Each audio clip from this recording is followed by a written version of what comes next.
자, 2020년 3월 고등학교 3학년 모의고사 비문학 지문 경제학 지문 분석 시작합니다. 일단 해가 지날수록 지문의 길이가 길어진다는 거 우리 친구들이 느낄 수가 있을 테고, 기술, 과학, 경제 참 친구들이 불편해하는 지문 중에 하나예요. 더군다나 요즘 들어서는 이 경제학만 따로 나오질 않고 융합 파트로 나오니까 한 지문을 통해서 하나씩이라도 어떤 배경 지식을 늘려갈 필요가 있습니다. 익숙하지 않아서 그래. 그렇게 어려운 건 아니야.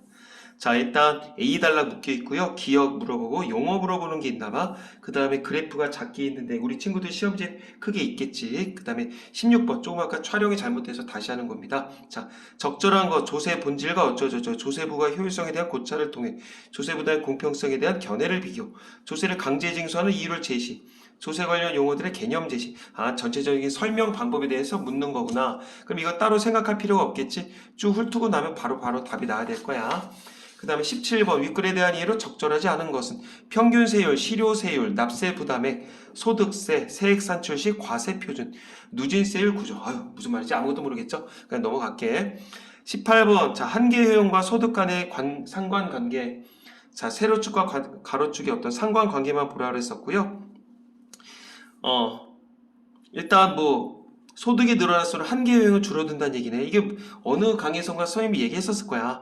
아무것도 없을 때 10만 원을 벌면 만족감이 이만큼인데 10억이 있어. 근데 거기서 10만 원 벌면 만족감은 줄어든다는 얘기야. 자, 그 다음에 만족감이 줄어든다가 아니라 만족감을 느끼는 그 어떤 만족감의 크기? 그게 처음에 없을 때보다는 작아진다는 얘기야. 1번 절대희생 균등, 2번 3번과 4번 비례희생 균등, 5번 한계희생 균등의 원칙. 아무것도 몰라. 본문에 나와 있겠죠? 이 세 가지 원칙에 대해서 분명히 나와 있을 거야. 이거를 비교 분석해 보도록 합시다. 그 다음에 19번 기억의 이유로 가장 적절한 것은 기억이 다행히 앞쪽에 있습니다. 그러면 기억을 읽자마자 여기로 와서 바로 해결을 해야 되겠지. 기억 보니까 부양가족 어쩌고저쩌고 나와있네. 부양가족이 있는 사람은 부양가족의 유무에 상관없이 가족의 모든 세 소득을 동일한 소득이라면 부양가족이 많은 사람에게 부양가족 그것의 어떤 유무에 대해서 얘기 나오나 보죠. A를 참고해서 보기를 이해하는 내용으로 가장 적절한 것은, 자, 과세 표준이 무엇인지 나왔어. 항상 기준축을 먼저 보라 그랬었죠. 1, 100, 200, 300 이렇게 늘어났고, 그 다음에 가는 10, 20, 30 똥똥똥 늘면 똥똥똥 늘고, 이것도 똥똥똥 느는데 간격이 크죠. 그 다음에 다는 똥똥똥 점점 더 커지죠. 뭔가 차이점이 있나 봐. 그 다음에 과세, 자, 나는, 다는, 가는 나와 달리, 나다는 가와, 나다와 달리 가는, 가나와 달리 다는 뭐야? 이거 서로 비교 분석하는 건데, 아까 전에 여기 나왔었잖아. 요거랑 연관지 있지 않을까? 그 다음에 21번은 용어 문제인데, 이거는 단락이 끝날 때마다 실시간으로 와서 한번 해보자 그랬습니다. 자, 그러면, 너무 어렵게 생각하지 마시고, 경제학 재미난 지문이니까 차근차근 가보도록 할게요. 1단락, 2단락, 그 다음에 3단락, 그 다음에 4단락, 그 다음에 5단락, 6단락으로 구성이 되어 있구나. 1단락부터 갈까? 세원이란 조세가 부담되는 원천인데 소득은 대표적인 세원 중 하나이다. 조세가 부담되는 원천. 그래서 세원이구나. 돈이 있어야만 뭔가 세금을 부과할 거 아니야. 그래서 그 대표적인 게 소득이다. 이렇게 보면 되겠고, 조세를 부과할 때 세율을 적용하는 부분은 세원 전체가 아니다. 조세를 부과할 때 세율을 적용하는 부분은 세원 전체가 아니다. 그러니까는 뭐냐면 돈 번 거 전체에다가 세금을 묻지 않는다는 얘기야. 자, 어려우니까 예시를 들어줬죠. 가령 포이그젬플, 우리나라 부양가족이 있는 사람에게는 개인의 총소득 중에서 일부를 공제한 다음에 세율을 적용한다. 왜 그럴까? 부양가족이 있어. 부담감이 더 크겠지. 그러면 총소득 중에서 일부를 떼내. 그러면 그 요만큼에 대해서만 세금을 문다는 얘기야. 왜 그럴까? 과세대상 소득으로부터 얻는 만족감이 동일한 자에게 동일한 조세 부담을 요구하는 것이 공평하다고 생각되기 때문이다. 무슨 말이냐면 똑같이 A와 B가 있는데 A는 부양가족이 없어. 그리고 부양가족이 있고 B는 부양가족이 있다고 치자고. 그랬을 경우 똑같이 세금을 걷게 되면 만약에 세금 50만 원을 걷는다 치자. 얘 250 남지? 근데 얘 250 남지? 그러면 어떻게 돼? 얘는 이걸로 혼자 먹고 사는 건데 얘는 이걸로 이 돈으로 막 가족들을 챙겨야 될 거 아니야. 만족감이 똑같을 수가 있겠냐? 없겠지.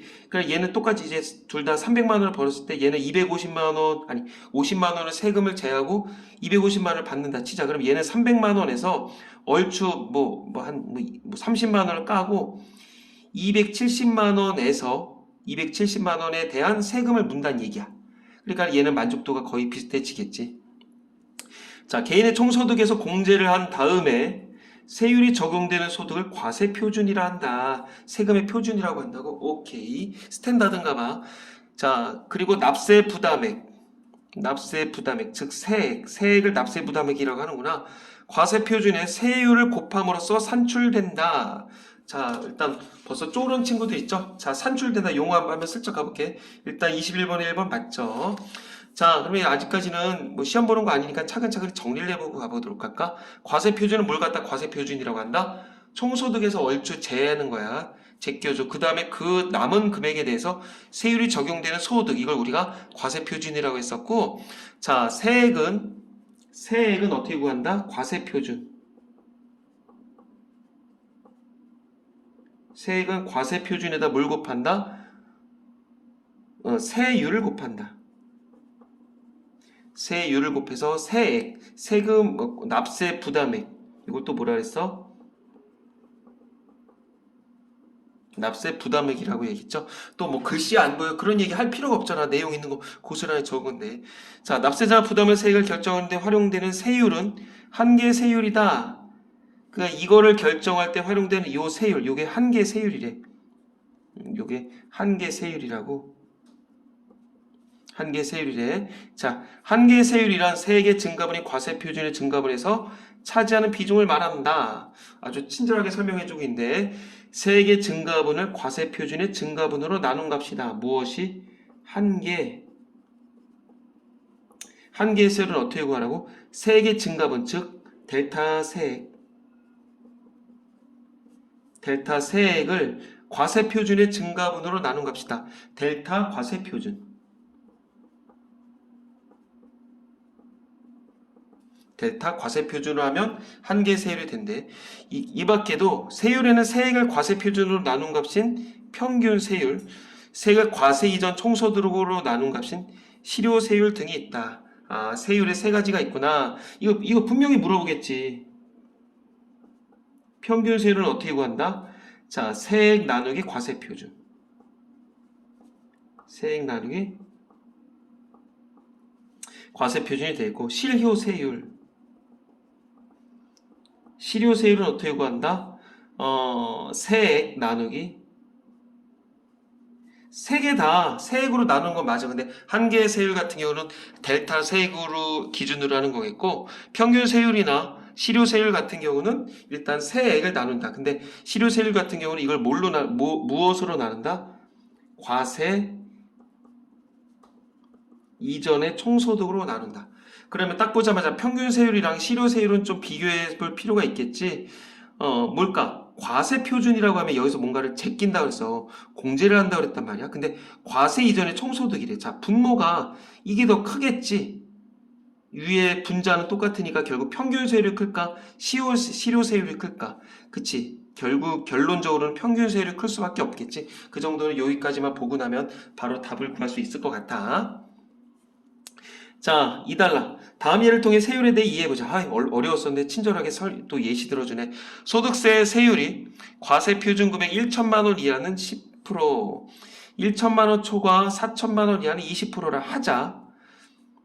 이처럼 과세 표준을 몇 개의 구간으로 나누는 까닭은 소득에 대응하는 세율을 일일이 획정하는 것이 현실적으로 어렵기 때문이다. 무슨 말이야? 너 얼마 벌어서? 1,100만 원이야. 그럼 너는 1점 몇 프로? 넌 1,200만 원 벌어서 1.23%.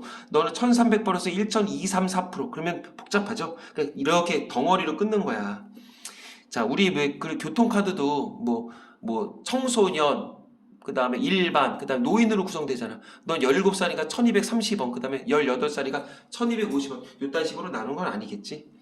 과세 표준 금액이 3천만 원의 사람의 세액은 이거 어떻게 해야 될까? 그러면 1천만 원짜리 10%에다가 1천만 원 이하니까 10% 20% 더하겠죠. 1천만 원 곱하기 0.1%, 그 다음에 2천만 원 플러스 곱하기 0.2% 하면 500만 원으로 계산된다. 3천만 원일 경우 세액이 500만 원이래.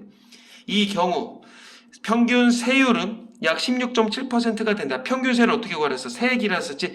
세액은 아까 전에 뭐였었냐? 이 양반의 세액이 500만 원이었잖아. 500만 원을 과세 표준으로 나눈 다음에 과세 표준이 3천만 원이었잖아. 그러니까 3천만 원분의 500만 원이면 16.7%가 된다는 얘기겠지. 과세 표준의 세율을 어떻게 적용할 것인지에 따라서 자, 선생님이 항상 얘기하는 거 비문학에서 이런 거 중요해 됐죠? 뭐뭐이면 뭐뭐일 때 뭐뭐일 경우 뭐뭐가 아니라 뭐뭐일수록 이런 거 항상 유념하랬어. 과세 표준의 세율을 어떻게 적용할지에 따라 세율을 어떻게 적용할지에 따라 세율 구조가 결정이 된다. 그러면 세율 구조가 어떻게 결정되는지 막 짱짱짱 이제 쪼개져서 막 이제 사람 복잡하게 하겠지. 과세 표준이 클수록 오케이 이제 중요해. 이제 정신 번쩍 차려야 돼. 과세 표준이 클수록 높은 세율로 과세하는 것을 누진 세율 구조라고 한다. 자, 이거를 기준으로 봐야 되는 것 같은데, 자, 과세 표준이 클수록 높은 세율로 과세한대. 요거 세율이었었잖아. 과세 표준이 그럼 1, 2, 3 늘어나면, 그러면, 과세 표준이 클수록 높은 세율로 과세하는 거, 일단 뒤에 가볼까? 근데 누진 세율 구조가 아니더라도 고소득일수록 세액이 증가할 수 있으므로 세율 구조는 평균 세율을 증가율로 판단하는 것이 적절하다. 평균 세율로 계산하는 것이 편하대. 그러니까 한계 세율, 평균 세율, 실효 세율에 대해서 각각 설명을 해주긴 했었지만 여기까지 보고서 뭔가 해보려고 했더니 답이 안 나왔어. 그래서 보니까 뒤에 갔더니 평균 세율의 증가율로 판단하는 것이 적절하대. 그러면 한계 세율, 평균 세율, 실효 세율 중에서 뭘 제일 써먹으란 얘기야? 평균 세율을 써먹으란 얘기겠지. 즉 과세 표준이 증가할 때 평균 세율이 유지되면 비례 세율 구조, 평균 세율이 오히려 감소하면 역진 세율 구조, 함께 증가하면 누진 세율 구조. 자, 이것에 무엇을 기준으로 한다? 평균 세율을 기준으로 해서 이딴 식으로 나눠서 볼 수가 있을 텐데, 자, 그럼 한번 가볼까? 즉이란 거 중요하잖아. 뒤에 거 중요하다고 항상 얘기하잖아. 과세 표준이 증가할 때, 요거를 기준으로 하자. 과세 표준이 증가할 때 평균 세율이 유지가 돼. 그러니까 요게 1, 2, 3 늘어나면 평균 세율도 1, 2, 3 늘어난다 치자. 그러면 세액이 안 바뀌거나 아주 조금 바뀔 수밖에 없겠죠. 조금 늘어나긴 하겠지. 그러니까 결국 과세 표준은 아니지. 과세 표준이 증가할 때 평균 세율이 유지가 된다. 그러면 과세 표준이 1, 2, 3 늘어날 때 평균 세율도 1, 2, 3 늘어나면 요 세액도 1, 2, 3 이런 식으로 늘어난다는 얘기죠. 그게 비례 세율 구조네. 그 다음에 평균 세율이 오히려 감소를 한대. 어쩔 때? 과세 표준이 증가할 때. 과세 표준이 막 늘어나고 1, 2, 3 늘어나고 있는데 요게 일어나고 있는데 평균 세율이 감소를 해. 그럼 어떻게 돼? 세액은 거의 안 변하거나 아주 조금씩 늘어나겠지. 즉 과세 표준이 1, 2, 3 늘어날 때 세액은 0.1, 0.2, 0.3 정도로 조금만 늘어나. 그러면 평균 세율은 점점 줄어들겠지. 그게 역진 세율 구조겠고, 함께 증가하는데 어쩔 때? 과세 표준이 증가할 때. 과세 표준이 증가할 때 말 그대로 요거 뭐야? 그 평균 세율이 늘어난대. 그러니까 요게 1, 2, 3 늘어나는데 이거는 1, 4, 5 막 늘어난다는 얘기야. 그럼 이건 어떻게 넣어야 돼? 더 늘어나야 되겠지. 더 막 급진적으로 이 결론적으로 이게 누진 세율 같은 경우는 과세 표준이 1, 2, 3 변하면 세액 같은 경우는 1, 4, 5, 7, 9 이렇게 기하급수적으로 변해야만 이딴 식으로 나올 수가 있을 거야. 자, 그럼 여기까지 보고 나서 이제 기억을 판단할 수 있는 문제, 아까 전에 19번 문제를 해결할 필요가 있지 않을까? 19번 문제, 자, 기억의 이유로 가장 적절한 거, 자, 뭐 어떤 부양가족이 있는 사람에게 어쩌고저쩌고 공제를 한 다음에 그랬었잖아. 1번. 부양가족이 있는 사람은 그렇지 않은 사람에 비해 동일한 소득으로부터 받는 만족감이 낮은 점을 고려하기 위해서 이런 식으로 한다. 뭐야? 답이 나와버렸네. 자, 2번. 혹시라도 한번 가볼까? 부양가족 유무에 상관없이 뭔 소리야? 부양가족 챙기라는데. 그 다음에 3번. 가족의 모든 소득을 합산하면 경제적 능력을 객관적으로 측정한다. 이딴 거 나오지도 않았어. 동일한 소득을 개인의 사정을 고려하지 않는다. 무슨 공산주의냐? 부양가족이 많은 사람의 더 큰 조세 부담을 요구하는 것이 개소리야. 넘어가도 돼. 괜히 봤다. 1초라도 아깝다. 자, 그 다음에 자, A 단락을 봤었으니까 한번 도전해 볼까, 요거? 일단 다 보고 가. 자, 3단락 가볼게. 대다수 국가에서 소득세는 누진세율 구조를 적용하고 있다. 왜 그럴까? 뒤에 나오네. 그 이유는 경제적 능력에 따라 조세를 부담하는 것이 공평하다고 생각되기 때문이다. 그래서 누진세율 구조를 한데 결국 뭐겠어? 과세 표준이 증가할 때 말 그대로 평균 세율 또한 그만큼 늘어나는 거. 그러니까 결국은 세액은 똥똥똥똥 더 늘어난다는 얘기겠죠. 그걸 말 그대로 누진세율 구조를 쓰고 있대. 이런 거 공평성을 위해서. 일제히 공리주의자 밀은 조세 부담이 개인의 소득 감소를 유발하므로 맞지? 세금 납부에 따른 경제적 희생, 세금을 납부하며 경제적으로 희생을 한다. 즉 효용의 손실이 희생이란 얘기겠죠?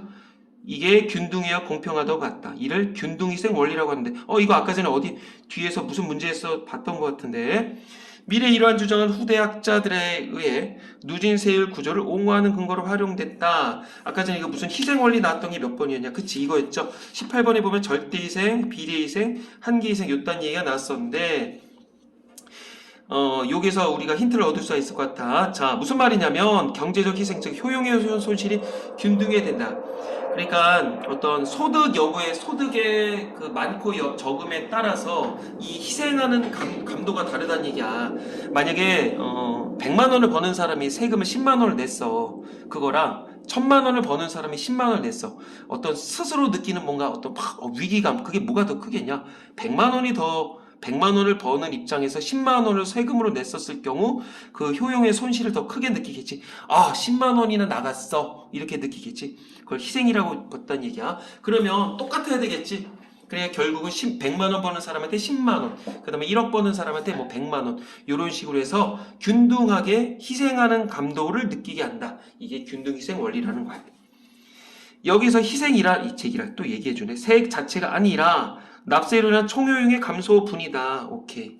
납세로 인한 총효용의 만족감이었죠. 거기에 감소분을 우리가 희생이라고 얘기를 하는구나. 근데 밀은 균등하다는 것이 구체적으로 어떤 의미인지는 논하지 않았다. 그러면 이 사람은 그거 있지. 이 세액 자체가 균등한 거냐, 아니면 총효용이 균등한 거냐, 아니면 어떤 주관적인 만족감이 균등한 거냐, 그것에 대해서는 얘기를 했다, 안 했다? 안 했다. 자, 이에 후대학자들은 균등의 의미를 절대희생 균등의 원칙, 저 뒤쪽에 아까 무슨 문제 나왔어? 비례희생 균등의 원칙, 그 다음에 한계희생 균등의 원칙으로 구분해 논의했다. 당연히 비교 분석하는 게 문제가 나오겠지. 이러한 논의는 소득만이 개인의 효용을 결정하고 효용은 측정 가능하며 소득 증가에 따라 한계 효용을 체감한다는 가정이 입각해 있다. 그래서 절대, 비례, 한계 요딴 식으로 나눠서 볼 수 있다. 그 얘기야. 자, 뿐만 아니라 모든 사람의 소득의 한계 효용 곡선이 동일하다고 가정한다. 자, 아까 전에 한계 효용 곡선은 어떻게 동일하다고 보는 거야? 18번 그림처럼 동일하다고 본다는 얘기겠죠. 자, 여기서 잠깐 쉬었다 가는 타임. 자, 21번에 B번 가볼까? 두둔한다. 이거 아까 전에 B번. 거 봐. 중간중간 봐야 돼. A가 여기 아까 전에 했었고요. B. 어딨냐? 옹호. 두둔하고 편들어 지킨다. 맞죠? 이게 사람들이 살다 보면 이 두둔한다는 얘기가 있거든. 어떤 감정 싸움이 있을 때 너는 왜 나를 두둔하지 않고 쟤를 두둔해? 그딴 얘기를 하는 사람도 있어요. 그런 거 안 좋아. 그러니까 두둔이라는 용어가 썩 좋은 얘기는 아니야. 그 다음에 C번. 자, 가정 입각해 있다. 어떤 사실이나 주장에 따위에다 근거를 두고 그 입장에 선다. 당연히 맞겠죠. 그럼 4번이나 5번 중에 하나겠고. 자, 바로 가볼게. 3문단으로 가볼까요? 균등한 희생과 관련된 세 원칙은 이 세 원칙이 그거야? 비례희생, 절대희생, 한계희생 이거야. 그림에 나타내는 것 같은 소득의 한계 효용 곡선을 통해 이해할 수 있다. 소득의 한계 효용이란 소득이 1단위 한 개를 더 만들어 샀을 때 개인이 얻게 되는 만족의 정도를 우리가 소득의 한계 효용이라고 얘기를 한대. 그러니까는 아무것도 없을 때 한 개를 얻었을 때 어떤 그 만족감과 그 다음에 1000개가 있을 때 한 개를 더 얻음으로 인한 만족감, 뭐가 더 크겠냐? 아무것도 없을 때 하나 받는 게 더 크겠지. 그게 이 얘기야. 자, 그림에서 여기 좀 안 보이는데 좀 아까 전에 큰 그림 보고 보니까 요게 YT더라고. 그 다음에 요거는 Y0고 여기가 결국은 세액이야. 납세 부담액. 자, 밑에 오른쪽에 그림에서 원래 소득이 Y0 Y형 제로였던, 그래, 소득이 요만큼이었었던 사람이 세액 T를 내면, 요거를 내면, 세후 소득이 YT 제로로 줄어든다. 이만큼을 버는 사람이 요만큼 세금을 내면 결국 소득은 요만큼이겠지. 그 얘기야. 그래, 요게 세금이란 얘기야. 이때 희생된 효용의 절대량은 면적 델타로 나타낼 수 있다. 효용의 절대량, 요게 면적이라고. 요 델타가 뭐다? 델타의 면적이 효용의 절대량이다. 슬슬 복잡해질 것 같아. 자, 그러면 절대희생 균등의 원칙에 따라볼게. 아까 전에 있었죠? 절대희생, 비례희생, 한계희생이었었는데 절대부터 따져보재. 원칙에 따르면 각 개인들이 조세를 부담함으로써 떠안게 되는 희생의 절대적 크기가 균등해야 된다. 절대적 크기가 균등해야 된다. 절대적 크기가 뭐랬어서 효용의 절대적 크기가 요 델타 면적이랬잖아. 그러므로 이 원칙 아래서 고소득자의 세액이 저소득자의 세액보다 커야 한다. 근데 이것만으로 누진세율 구조라고 단정하기 어렵다. 자, 여기까지 끊고서 잠깐 쉬었다 갈게. 단정. 딱 잘라서 판단하고 결정한다. 아, 이렇게 단정지어 얘기하는 사람 있죠? 자기 기준으로 다 하는 거야. 다 자기 기준으로. 넌 왜 쟤 두둔하냐? 넌 왜 이렇게 단정지어서 얘기하나? 항상 네가 그랬다. 아, 이런 사람도 있어. 일단 용어 해설은 맞아요. 자, 그러면 일단 알파벳 2번 가볼까? 혹시라도 모르니까 이거 나중에 헷갈릴 수 있으니까. 세율 구조가 성립될 수 있다. 나아지거나 높아진다. 성립된다. 뭔 소리야? 이거는 발전, 진보 이런 의미라고 볼 수가 있겠죠. 오케이, 하나 얻어 걸렸고.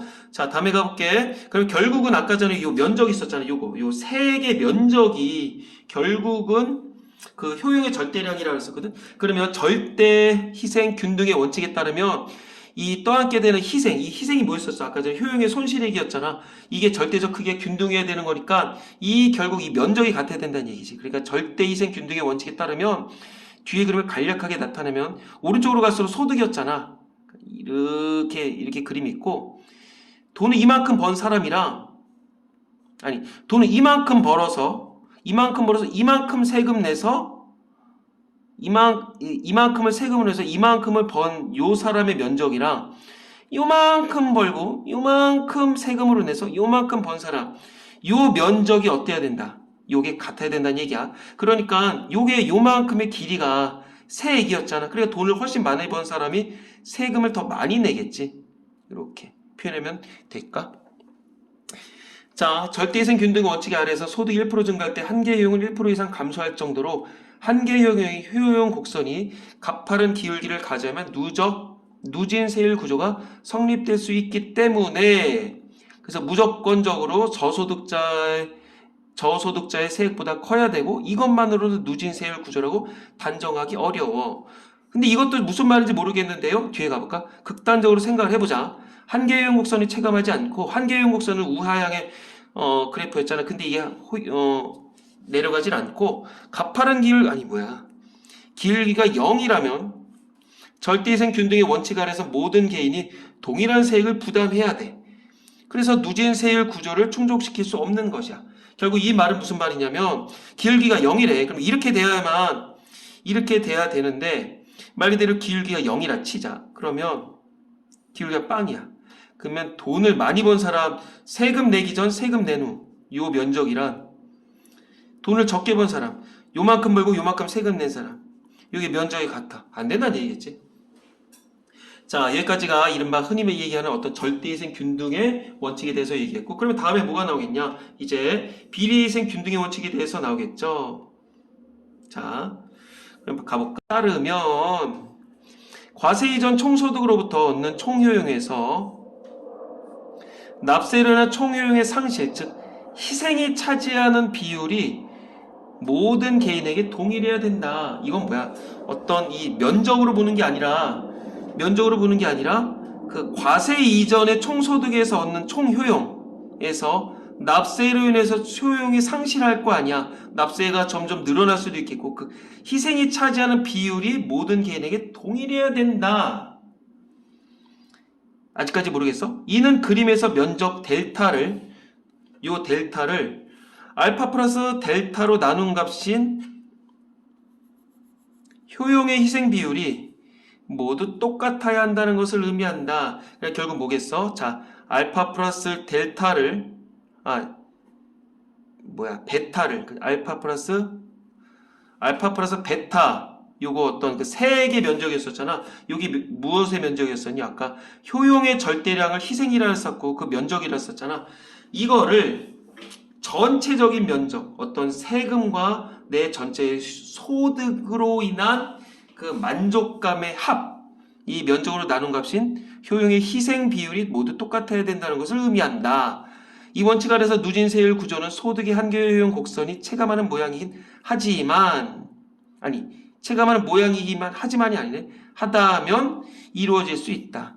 그러니까는 이 위에 있는 것처럼 기울기가 빵만 아니면 무조건 우하향만 되면 된다는 얘기야. 그러면 이건 이렇게 나타낼 수가 있는 거겠지. 이 그래프에서 처음에 이렇게 했었을 때 총소득은 여길 거 아니야. 총소득은 여기겠고 과세 이전에 총소득이 여기야. 그리고 납세로 인해서 효용의 상실이 돼. 요만큼 세금 내. 요만큼 세금을 계속 무슨 세를 다 냈어. 그럼 이게 다 효용의 상실이 될 거 아니야. 이게 나에게 결국 뭐야? 요게 희생이 되는 거겠지. 이 비율이 모든 사람마다 동일해야 된다. 즉 요거를 아까 전에 알파라고 했고 요 면적을 델타라고 했었잖아. 베타인가? 그러면 요거 더하기 요거로 나눈 그 비율이 누구에게나 같아야 된다는 얘기야. 뭔 말인지 알겠죠? 자, 그게 이른바 비례희생 균등의 원칙이겠고, 즉 소득의 한계효용 곡선이 반드시 가파른 기울기를 가질 필요는 없어. 우하향만 되면 되는 거야. 왜? 사람마다 요렇게 하나씩 조금씩 냈었을 경우 베타 마이너스 알파 플러스 베타가 면적이 같으면 되는 거니까.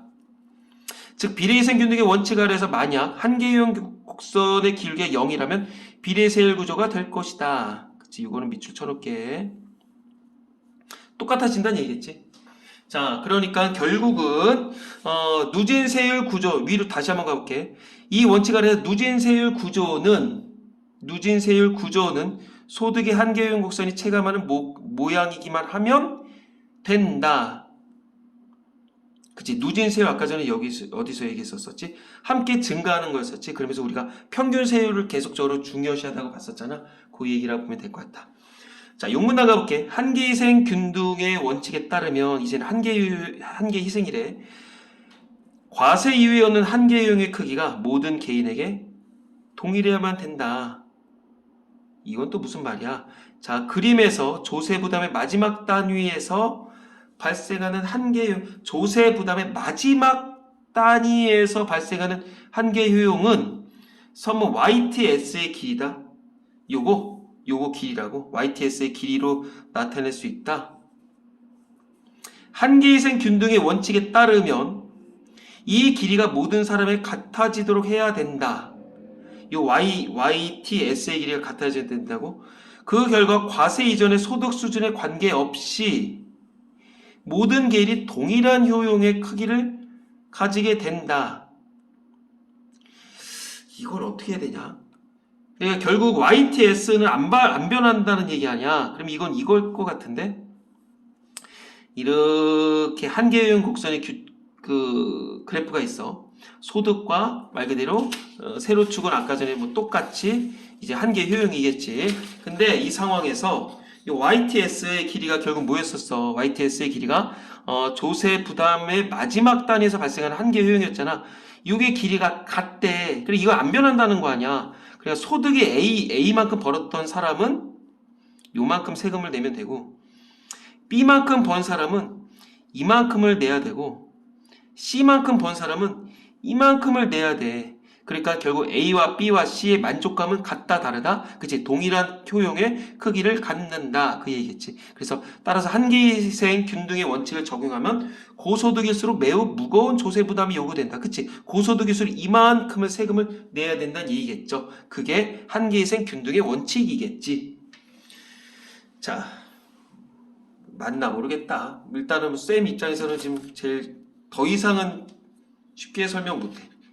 모르겠어. 글씨를 못 써서 그런데 내용은 누구보다 충실하다고 그래도 그런 얘기를 듣고 있으니까 한번 자 가볼게. 16번 조세 본질 기본 원칙 제시했다. 뭔 개소리야. 그 다음에 조세부 뒤에 볼 필요도 없어. 조세부가 효율성에 대한 고찰, 그 다음에 조세부의 공평성에 대한 견해, 조세를 강제 징수하는 이유, 조세 관련 용어들 겁나 많이 했어. 뭐 한계 세율서부터 해서 겁나 많이 개념 제시했죠. 조세 부담에서 균등한 희생이란 무엇인가와 관련된 원칙들, 균등한 희생이 무엇인지에 대해서 절대 희생, 비례 희생, 한계 희생 이딴 식으로 설명했죠. 그러면 당연히 5번이겠지.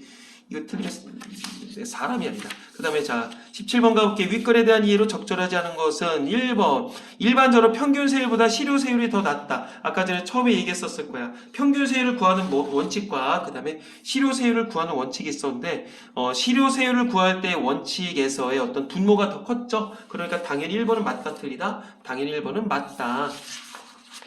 자, 그 다음에 이거 1달러게 낮다고 보면 되고, 그 다음에 2번 납세 부담액은 과세 표준의 세율을 곱한 값이다. 뭐 1달러게 낮지. 1달러게 2달러게야 모르겠어. 아까 나왔어. 그 다음에 대다수 국가가 소득세 비례 세율 구조를 적용하고 있다. 비례 세율 아니라 했었지. 대다수의 국가가 아까 전에 뭐라 했었냐. 누진 세율 구조를 적용하고 있다 그랬었단 말이야. 그러면 뭐야 산문단이네.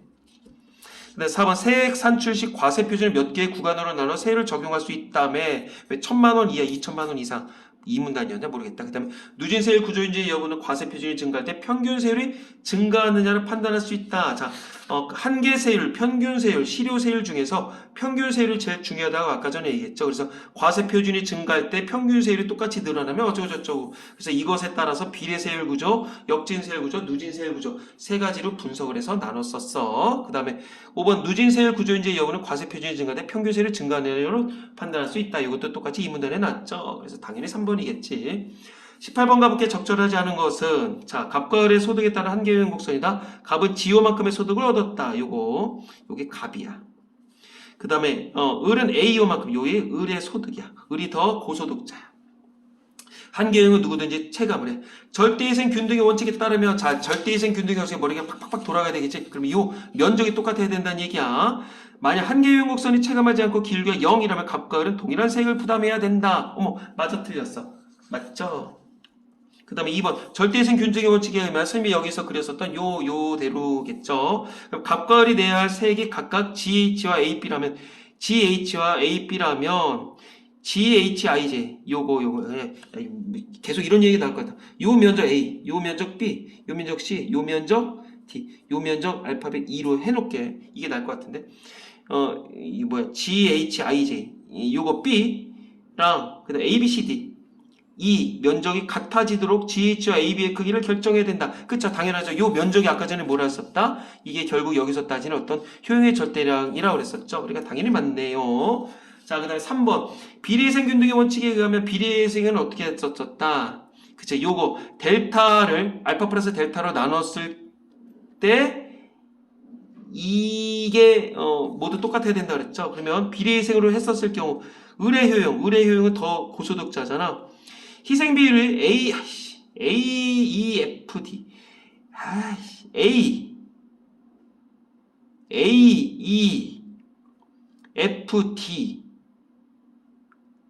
AEFD를 응? AOKD로 나눈 거. 뭔 소리야? A 다시 요만큼을 전체로 나누는 거 아니야. 그러니까 눈이 안 보이냐. 의뢰 희생 요거는 희생 비율이 AEFD 요거 C 더하기 2 C 더하기 C 아니 D 더하기 2구나. D 더하기 2를 AOKD로 나누면 즉 ABCD죠. ABCD 이일 때 갑의 효용의 희생 비율과 동일해진다면 을에게 A만큼의 세액을 부담해야 한다. 맞네. 같은 얘기네. 괜히 그러네. 요게 동일해야 된다는 얘기야. 요거 3번도 맞고요. 그 다음에 4번 가볼까? 비례희생 균등의 원칙에 의하면 비례희생이 뭐였어서 지금 얘기한 대로 델타 나누는 게 알파 플러스 델타였죠. 갑이 내야 할 세액이 GH 요만큼 세액 그 다음에 을이 내야 할 세액이 AB 요만큼 GH를 GO로 나눈다? GH를 G5, GH를 G5로 나눈 값을 AB를 A5로 나눈 값이 아니지. 이게 아니지. 이 면적으로 나누는 거지. 그러니까 B 나누기 A 플러스 B. 그러니까 결국 B 나누기 A 플러스 B랑 여기 뭐랑 같아야 된다는 얘기야. 그 다음에 2 나누기 A, B, C, D 2를 다 나눈 거랑 값이 같아야 된다는 얘기야. 이 길이가 아니야. 이 면적의 효용이었었으니까 4번 틀렸고요. 야, 5번은 맞았겠지. 그러니까 니네끼리 봐. 그 다음에 19번 됐고요. 20번 가볼게. 마지막 문제입니다. 자, 이거 40분 내로 30분 내로 끝내려고 했었는데 겁나 시간 째다. 자, 그래프가 나면 항상 뭘 보라 그랬었어? 세로축을 먼저 보라 했어. 자, 그 다음에 기둥축을 먼저 보라 했었죠. 과세표준 100, 200, 3이 똥똥똥 올라가고 있어. 자, 어떤 국가에서 검토되고 있는 소득세 제도 가부터 다. 자, 그럼 머릿속에 싹 뭐가 흘러야 되는 거야? 그 소득세 제도래. 그러면 뭐였었냐? 비례 세율 구조, 역진 세율 구조, 그 다음에 뭐 평균 세율, 그 다음에 누진 세율, 그딴 얘기가 나오겠지. 자, 그럼 나번 가볼게. 나는 과세 표준이 클수록 높은 세율을 부과하는 세율 구조이다. 과세 표준이 나? 야, 이게 뿅 1, 2, 3 오르면 3, 6, 9 오르네. 그럼 똑같이 올라가는 거 아니야? 그러니까 이거는 과세 표준이 클수록 높은 세율이 아니라 평균적으로 올라가는 거겠지. 그냥 틀렸네. 틀렸고. 그 다음에 다는 과세 표준이 1, 2, 3으로 올릴 때 1, 3, 6 기하급수적으로 올라가는 거죠. 그럼 머릿속에 싹 뭐가 떠올라야 돼? 말 그대로 누진세가 떠올라야 되는 거였죠. 그냥 역진세가 아니라 누진세로 해야 되는 거겠지. 됐죠? 그 다음에 3번 가는 나와 달리 이건 1, 2, 3 모든 과세 표준에 동일한 세율을 부과하는 세율 구조이다. 모든 과세 표준에 동일한 세율을 부과한다? 야, 모든 과세 표준에 동일한 세율을 부과하는 거? 아니지, 둘 다지. 나와 달리가 아니라 둘 다겠지. 뿅뿅뿅. 뭐 10만 원은 요렇게, 200만 원은 요렇게, 300만 원일 땐 요렇게 하는 거니까 모든 과세 표준에 동일하게 하겠지. 다만 빼고. 그러니까 이 어떻게 고쳐야 돼? 나는 다와 달리. 그렇게 하면 될 것 같아. 그러니까 결국 이거는 비례세율 구조겠지. 자, 그 다음에 4번 가볼게. 4번 다와 달리 가는 과세 표준이 증가할 때 평균 세율이 유지된다. 평균 세율이 가만 유지가 되냐? 요거 1, 2, 3 올라갈 때 가는 1, 2, 3 늘어나고 나도 3, 6, 9 늘어나니까 어떤 평균 세율은 나와 가가 모두 유지가 되겠지. 그러니까 나는 다와 달리겠지. 이런 식으로. 그러면 4번 틀렸네. 그 다음에 5번 나와 달리 다는 고소득자보다 저소득자의 세율을 낮게 책정하고 있는 세율 구조이다. 그치? 이게 결국은 아까 전에 얘기했었던 뭐 어떤 그 누진세율 구조라고 보면 되겠죠. 맞죠? 요거는 똑같이 늘어나는데 이거는 더 기하급수적으로 늘어나는 거니까 누진세율 구조. 정답은 5번. 이딴 식으로 가면 되겠네. 자, 쉽지 않은 질문이었었는데 경제학을 너무 어렵게 생각하지 않았으면 좋겠습니다. 항상 얘기하듯이 융합 지문으로 해서 지문이 길어질 거야. 그러니까 아직 3학년이 아니면 3학년 7, 8월 전까지는 좀 지문을 분석하면서 30분이어도 좋고 1시간이어도 좋아. 꼭 하루에 한 지문은 하길 바랄게요. 사실 어젯밤에 해주려고 했었는데 좀 몸에 문제가 있었어. 자, 어쨌든 이렇게 해서 마무리 하시고요. 다시 한번 이 시간이 끝나면 우리 친구들은 꼭 이 용어를 다시 한번 봐야 돼. 과세 표준이 무엇이냐? 세액이 무엇이냐? 그 다음에 한계 세율이 무엇이냐? 평균 세율, 실효 세율, 그 다음에 평균 세율, 역진 세율, 누진 세율, 비례 세율, 그 다음에 오른쪽에서 봤었던 한계희생 균등의 원칙, 절대희생 균등의 원칙, 비례희생 균등의 원칙 각각 그래프를 그려가면서 한번 좀 다시 한번 생각해 보기 바라겠습니다. 다시 한번 말하는 거, 이 그래프는 우리에게 주는 힌트라고 봐야 된다 그랬어. 여기까지. 수고.